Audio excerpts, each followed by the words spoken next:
তাহলে কেন নির্বাচনে আসলে যাওয়া, যদি এরকম আশঙ্কা থাকেই যে এই নির্বাচনের ফলাফল তো আসলে ঠিক হয়ে আছে বা জানাই আছে? আচ্ছা, আমি আপনাকে কেমন ইলেকশন ইঞ্জিনিয়ারিং হচ্ছে এটা একটা দিই। আমার কাছে আমার সিরাজগঞ্জ 6 আসনের যে বিএনপির মনোনীত প্রার্থী এম এ মুহিত সাহেব, উনার হচ্ছে হলফনামা আর একটা কোম্পানি রেজিস্ট্রেটেড ইউকেতে কোম্পানি ফাইল আছে। আপনি জাস্ট এটা দেখেন একটু। তো আমি একটু ছোট করে গল্পটা বলি, তাহলে তো বুঝতে ভালো হবে। তো আমাদের তো কাজ না ধরেন কে দ্বৈত নাগরিক বা কে ঋণ খেলাপি এটা বের করে, এটা কি একজন প্রার্থীর কাজ? সেটা তো না, নির্বাচন কমিশনে বা ওইখানকার যে প্রশাসন আছে, দায়িত্বশীল আছে, তাদের কাছে। তো আমরা যখন আমাদের মনোনয়ন বৈধতা পেল, যেদিন আমাদের ঘোষণা করলো, তখন আমি দেখতে পেলাম যে সোশ্যাল মিডিয়াগুলোতে এম এ মোহিত সাহেব আছেন, উনার ব্যাপারে হচ্ছে দ্বৈত নাগরিকত্বের বিভিন্ন ইনফরমেশন আসা শুরু করলো। তো আমরা তো সারপ্রাইজ যে আসলে আমরা তো আস্থা রাখতে যাচ্ছি নির্বাচন কমিশনের প্রতি, যে তারা আসলেই যাচাই বাছাই করে প্রত্যেকটা বিষয় দেখবে, যেটা আমাদের ক্ষেত্রেও দেখতেছে বা আমরা দেখতে পাচ্ছি যে আমাদের ক্ষেত্রে খুবই কঠোরভাবে তারা দেখছে, আমি সবচেয়ে সব দলের ক্ষেত্রে। কিন্তু যখন এটা দেখলাম, তখন আমি আমার জায়গা থেকে আমার যেই রাজনৈতিক অধিকার, নাগরিক অধিকার, আমি প্রার্থী হিসেবে তার বিরুদ্ধে আপিল করলাম। আপিল করার সময় আমি তাদেরকে জিজ্ঞেস করলাম যে আপনারা কি এটা ভেরিফাই করেন নাই? বলছে এটা তো আপনারা দেখবেন, আপনারা বের করেন। তো তাদের এই কথাটা শুনে প্রথমে বুঝলাম যে আসলে তারা কতটুকু একটা দলের প্রতি বায়াসড। ঠিক আছে, ফাইন। তো তারপরে গতকালকে আমার শুনানি ছিল, ওনারাই বলছেন যে এটা আপনারা দেখবেন, এটা নাকি আমাদের বের করার কাজ। মানে বলছি এই ইনফরমেশনগুলো আপনারা চেক করে বের করবেন না। তো গতকালকে আমার শুনানি ছিল। তো শুনানিতে আমাদের কাছে ধরেন অ্যাজ এ সিটিজেন আমাদের কাছে তো খুব বেশি ইনফরমেশন পাওয়ার সুযোগ নেই। এই যে আপনি দেখেন, এটা একটা মানে ইউকে.গভর্নমেন্টের অফিসের কোম্পানি রেজিস্টার্ড একটা জায়গা। আমি এখানে মুহিত সাহেবের যেই ইলেকশনে যে হলফনামা দিয়েছে, সেখানে দু একটা ইনফরমেশন বলি, আপনি জাস্ট একটু মিলাই নেন। একটু 3 নাম্বার পেজে দেখেন ওনার নাম কি মুহিত দেয়া আছে কিনা। 3-তে মুহিত দেয়া আছে। তারপরে আপনি এরপরের কয়েকটা পেজে যান, প্রবাবলি এটাতে, এখানে ওনার মেয়ের নাম হচ্ছে শামামা মুহিত কন্যা, এই যে এখানেও কিন্তু সেটা দেয়া আছে। তারপরে এখানে ওনার যে বয়স, ওনার বয়সও সেম। তারপরে ওনার যে ওয়াইফের নাম সেটাও সেম।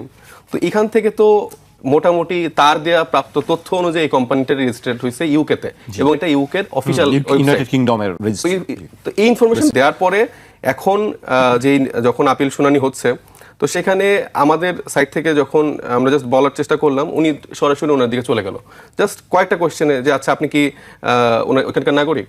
মানে উনি পারলে কোয়েশ্চেনের উত্তরটাও দিয়ে দিচ্ছে। উনি বলার চেষ্টা করছে যে না, আমি মানে সারা জীবন পড়ালেখা এখানে করছি, তারপরে 15 বছর ওইখানে পিএইচডি করছি, এরকম সেই ইনফরমেশন দেওয়ার চেষ্টা করলো।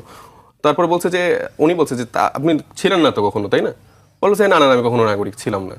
তো এই আমরা যখন আমাদের সাইট থেকে যখন বলার চেষ্টা করবো, বলছে যে হ্যাঁ, এটা একটা থার্ড পার্টি ওয়েবসাইটের ইনফরমেশন, এটা কোনো এরকম ভ্যালিড না। তো আমি এতগুলো তথ্য দিলাম, যেখানে অনেকগুলো ইনফরমেশন একসাথে মিলতেছে। তো আপনার তো সুযোগ ছিল যে এই ইনফরমেশনের থ্রুতে তার পাসপোর্ট নাম্বার বা যাচাই বাছাই করার সুযোগটা ছিল, সেই সুযোগটাই তো আপনারা নিলেন না। এবং তাকে মানে উইদিন ধরেন 5 to 10 মিনিটসের মধ্যে ওনারটা জাস্ট শুনেই তাড়াতাড়ি করে বলে হ্যাঁ আপনি এটা বৈধ।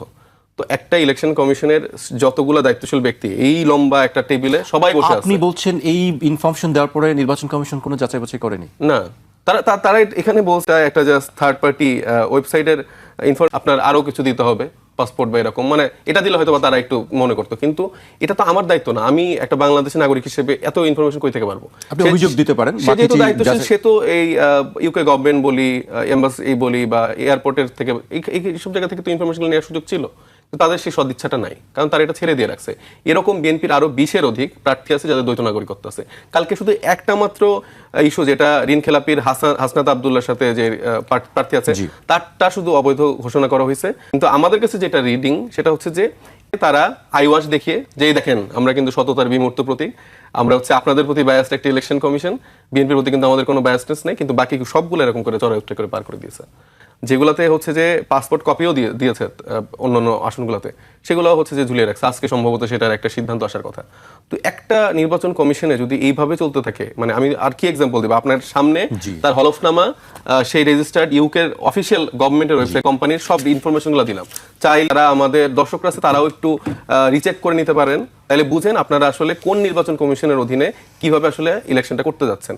সো এত কিছুর পরও আমরা তো আসলে এই তরুণরাই তো মাঠে থেকে ছাত্র জনতা সবাই মিলে এই অভ্যুত্থানটা সফল করছি একটা নতুন বাংলাদেশ বিনির্মাণের জন্য, একটা পরিবর্তিত বাংলাদেশ যেখানে একটা সিস্টেমেটিক পরিবর্তন হবে। কিন্তু সেই সিস্টেমেটিক পরিবর্তনের জন্য এখন গণভোটের জন্য আমরা হ্যাঁ ক্যাম্পেইন করছি, কিন্তু ওই দলটা আসলে সেটাতেও না। মানে তারা আসলে কি চাচ্ছে, মানে একদিকে আমরা দেখতেছি যে মানে এই জুলাইয়ের ফলেই তো আসলে যে অ্যাটর্নি জেনারেল মানে হলেন, যে ওনার নাম কি, মোহাম্মদ আসাদুজ্জামান, তো সাবেক যে অ্যাটর্নি জেনারেল ছিলেন, সে এখন হচ্ছে বিএনপির প্রার্থী হিসেবে ইলেকশন করতেছেন। তো সে একটা সবাই যে বলতেছে যে যখন হচ্ছে যে এরকম রিড করা হয়, সে নাকি এটা আটকানোর চেষ্টা করছিল, যে না আমরা সবাইকে এরকম করে করতে পারি না, এবং তারা এখন বলা শুরু করছে ইলেকশনের মাঠে। আগে তো বলতো না, এই একটা ভেগ আনসার দিত তারেক রহমান সাহেবের মতো, উই হ্যাভ এ প্ল্যান কি সেটার কেউ জানে না। সো এই উই হ্যাভ এ প্ল্যানের মতো করে তারা প্রত্যেকটা জায়গায় ভেগ এরকম করে উত্তর দিত, হ্যাঁতেও আসি নাতেও আসি, কিন্তু কোনো উত্তর দিত না। এখন ইলেকশনের আগে হয়তো কিছু ভোটার ব্যাংক ট্যাঙ্ক দেখতে পাচ্ছে, তখন এগুলো জানাচ্ছে। আবার দেখতেছি যে এই মানে বিভিন্ন হত্যা মামলায় আসামি এরা 200-300 কর্মী বিভিন্ন জায়গায় আওয়ামী লীগের যারা ছিলেন তারা সব বিএনপিতে যোগ দিচ্ছে, সেটা আবার ফলাও করে তারা অনুষ্ঠান করে তাদেরকে গ্রহণ করতেছে। এই যদি হয় বিএনপির অবস্থান, যদি হয় বা আপনার বক্তব্য অনুযায়ী যদি অবস্থা যদি এটাই হয় যে আপনারা বুঝতে পারছেন, তাহলে কেন আসলে সেই নির্বাচনে আপনি পার্টিসিপেট করছেন? আমরা তো চেষ্টা করতেছি, মানে বলে কয়ে প্রতিবাদ করে সর্বোচ্চ চেষ্টাটা আমরা তো করে যাচ্ছি, কারণ আমরা তো নতুন করে আর কোনো রক্তপাত চাই না, কোনো হানাহানি চাই না। আমরা চাই নতুন বাংলাদেশে এই ফ্যাসিবাদ বিরোধী সকল শক্তি মিলে একসাথে। আমার আপনার মতো পার্থক্য অবশ্যই থাকবে, আমি আমার আইডিওলজি নিয়ে, আমি আমার মুভমেন্ট বা আমি আমার জায়গা থেকে যে ইশতেহারটা জনগণের জন্য আমি রেডি করেছি, সেটা নিয়ে আমি তার দাঁড়ে দাঁড়ে যাই। সে যদি মনে করে আমাকে ভোট দিবে, প্রশাসন জাস্ট নিউট্রালি তাদের জায়গাটা পালন করুক, না এনসিপি, না জামাত, না বিএনপি, না ভাইদের কারো পক্ষে তো হওয়ার দরকার নেই। এই চেয়ারটাই বসছেন, আপনাদের একটা অর্পিত একটা আমানত, সেটা আপনারা পালন করেন। এখানে কাউকে আলাদা করে সুযোগটা তো দেওয়ার দরকার নেই, কিন্তু তারা না করে এইগুলা করতেছে।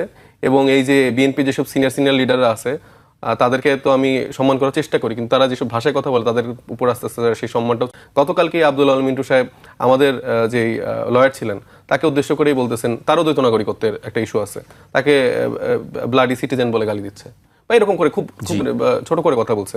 তো এই ব্লাডি সিটিজেনদের কাছে আপনারা এখন এই ভোটের আগে টুপি পরে ইসলামী লেবাস ধারণ করে হঠাৎ করে যে হচ্ছে ভোট চাবেন, ক্ষমা চাবেন, আমি একটাকে অ্যাড করি, এই যে টুপি পরে ভোটের মাঠে নামা বা ইসলামী লেবাস, এটা তো আমরা দেখছি সব রাজনৈতিক দলে করেনি। তো এই যে ওনারা যে এরকম করে শুরু করতেছে, কিন্তু আমাদেরকে তো তারা ওইভাবে তো মূল্যায়ন করে না, কারণ ভোটটা পেয়ে যাওয়ার পরে আব্দুল আল মিন্টু সাহেব থেকে শুরু করে আপনারা নতুন করে এই সালমান এফ রহমান তৈরি হইতে দেন, তারপরে ওই আওয়ামী লীগের সময় যেসব বড় বড় লোকজন ছিল যারা আসলে মানুষই মনে করতো না, এরকম অলরেডি কিছু ফিগার তৈরি হয়ে গেছে, সালাউদ্দিন সাহেব থেকে শুরু করে অনেকে তৈরি হয়ে গেছে।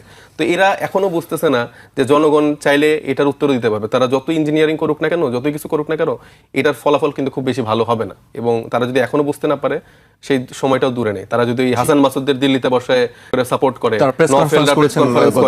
হচ্ছে যে তারা বাংলাদেশের ভিতর বিষয়ে এখন কথা বলা শুরু করে দিল্লিতে বসে বসে, এটা তো কারো শেল্টার ছাড়া তো তারা সুযোগটা পায় না।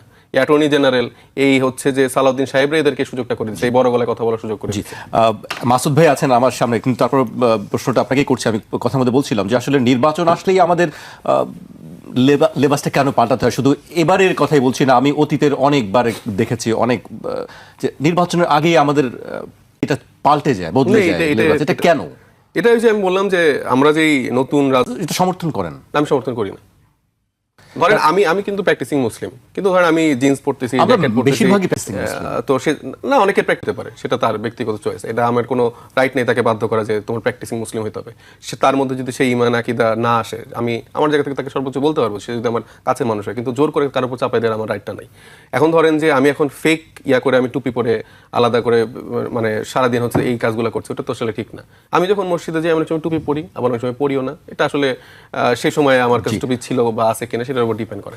আমাদের দলের এরকম অনেক করতেছে, এই যে জিনিসটাকে আমি আসলে সাপোর্ট করি না। আমার মনে হয় যে যেটা আপনি সেটাই থাকার চেষ্টা করা উচিত, মানে এটা বাড়তি কোনো কিছু করার প্রয়োজন পড়ে না। মানুষ তো এখন অনেক স্মার্ট।